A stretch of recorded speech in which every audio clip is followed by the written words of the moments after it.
Yo, what's going on, y'all? Truck and Chubby here, man. Back with another video. Make sure y'all comment, like, subscribe, man. We gonna get into this video real quick, and I have a quick commentation after the video, man. Make sure I hit that notification bell also, man, so you get all updates and all new content when I drop. Thanks.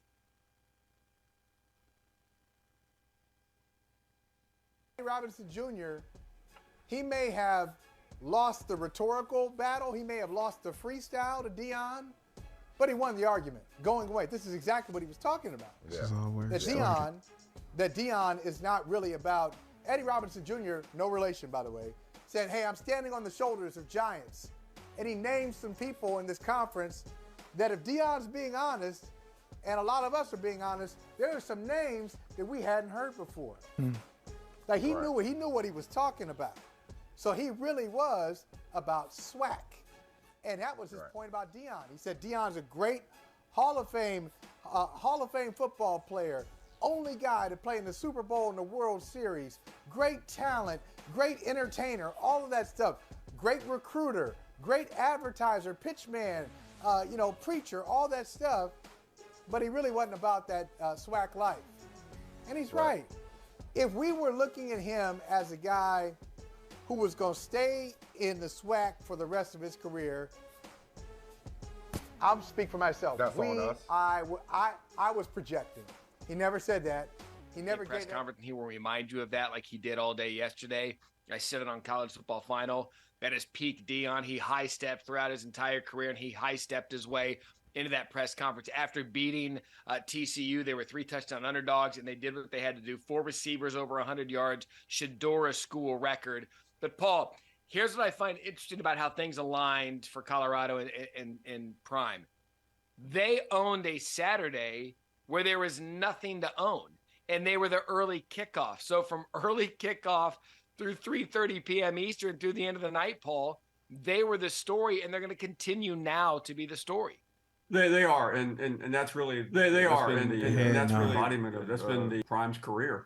And Matt, I know Did he a lot wanna of people say were something shocked, else? and I was too, but I shouldn't have been because I forgot the most important element. It was Deion Sanders in Colorado wasn't the key to this game. It was just accepting the fact that whenever TCU has the stage to itself, they embarrass themselves. Yeah, look, I'm not going to sit here and argue with that because we were watching that, and I get the opportunity to play at FCS last year, and they dominated in their first FBS game. I don't know that the 17 attached to TCU is appropriate based on what we saw. Not taking anything away from Colorado, but I don't know that TCU is the 17th best team in the country. Sure. And listen, I think we both have equal respect for Sonny Dykes, but What the if they real would've problem beat him? now, Matt, is that in these two major events, the 65 to the 7 beatdown that nobody will ever forget, and what we saw, they carry this now around their neck. I mean, that they just can't handle the big stage, even though we know that's not true. They beat Michigan in the semifinal. They did, but they lost the championship game. But it will haunt them. And quite frankly, I don't want to hear about TCU anymore this season. Yeah, I don't think you will because they were Prime's first at his new job. What is it about Dion, besides him being a great player, that makes you doubt that he can? Arrogance. Arrogance. Little male jealousy right there. No. Listen, I know. The transfer portal, not a single time has he ever mentioned Colorado. Matt Rule is like notorious for never saying anything bad about. Oh, no, but I'm not one of those. I didn't walk in and say, "Hey, y'all need to get in the portal. We're changing all this." Those I'm guys bringing that Louis. Yeah. You didn't say Yeah, I'm not bringing that I back. brought my own baggage. It's Louis. Those guys with a Rolex at Nebraska players for the disrespect. Rick Ross is talking about Dion's kid is showing him the rollie. And I'm telling you, this is how things become popular, and this is how things become big in this sport. You've got a renegade who is on right now with Michael Irvin and Skip Bayless because he's playing in the big leagues. He got here. He's doing the commercials with Saban. You do not understand the mercenary that this is. This person, through 2 games, has the hottest thing in minor league professional football. And then after the game, I don't know, is it a Bentley? Is it a Maybach? Like what are Dion and his son. Just guess a couple more colors, please. I don't know what kind of car. What kind of car were they Lambo. driving? My point is that your Heisman candidate is really rich, and his dad is really rich, and this family is here to take over the minor leagues of professional football. And through 2 games, they have. And usually you can count on Dion. I looked at this, and I continue to look at it because it's changing even as our show happens right now. And I just want to remind you once more, it'll probably do little good, but I want to remind you once more, when teams get as much hype as Colorado has gotten, well, when teams get as much attention as Colorado has gotten, normally it's because they're extremely good. Ohio State gets this kind of attention. It's because Ohio State's extremely good. Michigan gets this kind of attention because Michigan's extremely good. Colorado's gotten the attention for other reasons, and therefore their results are not going to match in 2023 what Ohio State's or Michigan's will. And there's going to be a propensity amongst a lot of the college football public and fans and whatnot to downgrade them at every turn and to dunk on them at every turn because they're not delivering in conjunction and correlation with how much hype you've seen. Isn't that exactly what you're doing right now, buddy? Ain't that what they doing right now? Is that not what they're doing? Is that not what they're doing? You see what I'm saying? How they can sit there and say, oh, well, they got attention for other reasons. They're not going to be good, but they're going to get blasted in a minute. You're the same thing he just said he just did. And that's what I mean by subtlety. That's what I mean by these guys being subtle. Y'all got to pay attention to this. That's your like, when I said Coach Prime didn't get, you know what I'm saying? When I said that Dion did not get